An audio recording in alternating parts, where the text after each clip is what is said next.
talked a little bit earlier about self-destructive behavior. Ways that the player actually can damage their gameplay experience. And one of the responsibilities that I think we have as designers is to protect the player from themselves. And there are a couple ways places where this really becomes an issue. One is, how do you handle the idea of load and save?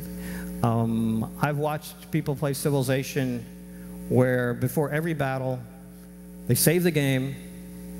If they don't win, they reload that save game, play the battle again, save it until they win the game. To me, that's not really playing the game that I designed. That's not the experience that I think is most interesting. It really doesn't require you to have a flexible strategy. It doesn't kind of require you to think ahead. If you know you're going to win every battle, the game, I think, is a lot less fun.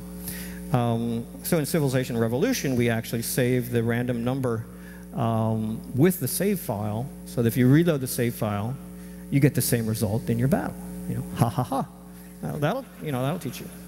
I guess people did find a way to get around that, but by providing the player perhaps too easy access to loading and saving, you may actually be diminishing the experience for the player, and that is something to think about in game design.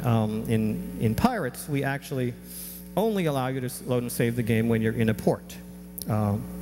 As you voyage around, you need to live with the consequences of that voyage.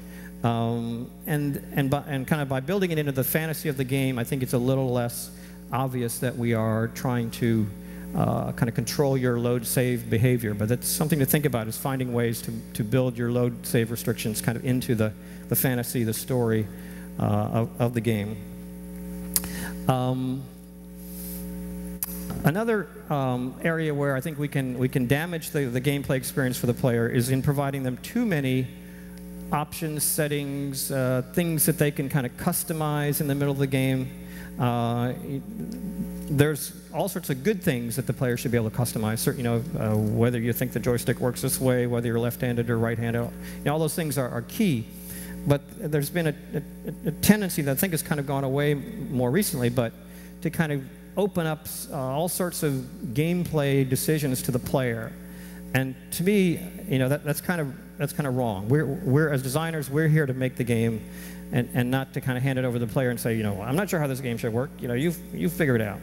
So, kind of being careful with the types of things that you open up to player is one thing to think about.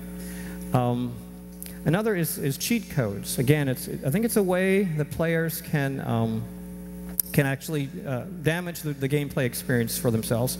I remember when we were working on Civilization 2, I looked at, Ryan Reynolds brought the game, and I looked at it, and there on the main menu was cheat. It was like, play a quick game, play a random map, play a game, cheat. And I said, Brian, cheat, on the main menu? He said, yeah, it's cool, you can bring in tanks in the Middle Ages and run over people, and people, it's cool. And I don't disagree that it is cool.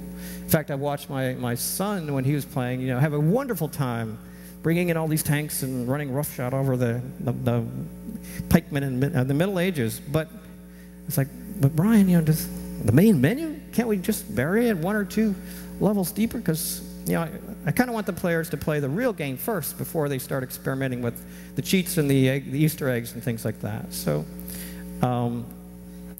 the good news is that this cheating idea actually led directly to the idea of modding, which is very powerful. Certainly, with Civilization 2, it was a breakthrough for Civilization, and added incredible amount of variety and energy to the Civilization series. This is a picture from Fall from Heaven, and so there's a happy ending to the story of cheats, and modding has been a very cool addition, kind of allowing players to exercise their inner designer and become part of the community process. So cheating, I'm not so sure, but modding is definitely a cool thing. So another kind of psychological skill I think that we need to develop as designers is listening to the player.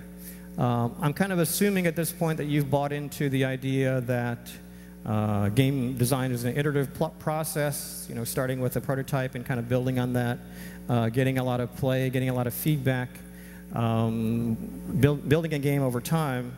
And if you do that, you're going to spend a lot of time talking to the players, the people that are playing your game, getting their feedback, and taking advantage of that to make your game better. But what I found in that process is that it's really not that useful to kind of take literally what your players are saying to you. There are different kind of ways that players will react to the game. One is to kind of provide you with solutions. You know, I think you should take this out. I think you should change this. I think, you know, this should work this way. Occasionally that's useful, but a lot of times that really doesn't take into account other parts of the game that would break, et cetera, et cetera. And it's tempting to kind of discard that. You know, that's not going to work. I know that's not going to work. You might have even tried that. But I think it's important as a designer to get some real value out of that, to drill down to what is motivating that solution. What is wrong? What is the kind of thing that the player is feeling or doing that is unsatisfying that leads them to kind of suggest the solution?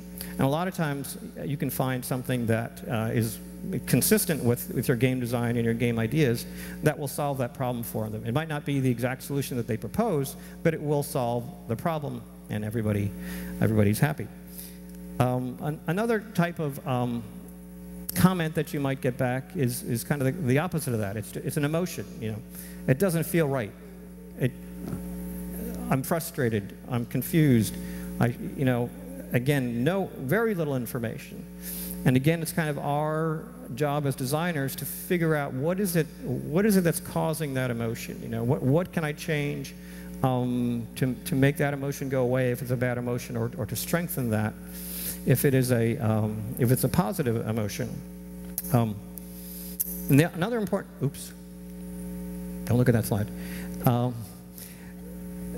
The last thing I think is important about talking to your players is knowing their individual personalities. A lot of times that's very helpful in deciphering, decoding what they're saying, because a certain player, you know, might not like that type of game and is never going to be happy. There are certain players we call Mr. Anecdotal, who will be convinced something has happened that you know is impossible, but we'll just kind of harp on that one thing that there are people that are very generous, you know, kind of afraid to say anything bad about the game. You almost have to force them. I know you hated something about it. Come, tell me what it is. So kind of knowing the personalities of your players is important in deciphering what they're really trying to tell you, and kind of really tapping into this resource, which is really invaluable, the gameplay experience of your testers as you're playing the game.